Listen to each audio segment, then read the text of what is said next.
Cut చేసి happy new year పండు. గట్టిగా మంచిగా చేయి, పెద్ద పీస్ కట్ చేయి, కట్ చేయి పెద్దగా.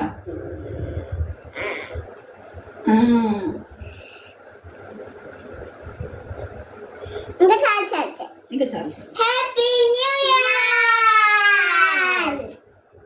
మళ్ళీ ఇంకోసారి happy new year. Happy new year. Happy new year. అట్లా ఉడగా తింటున్నాను. కలిజోడా తినిపిస్తామా?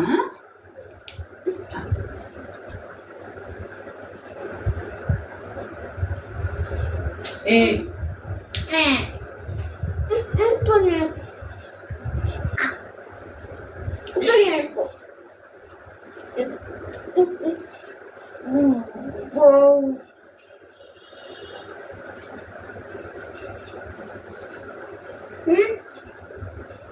డాడీ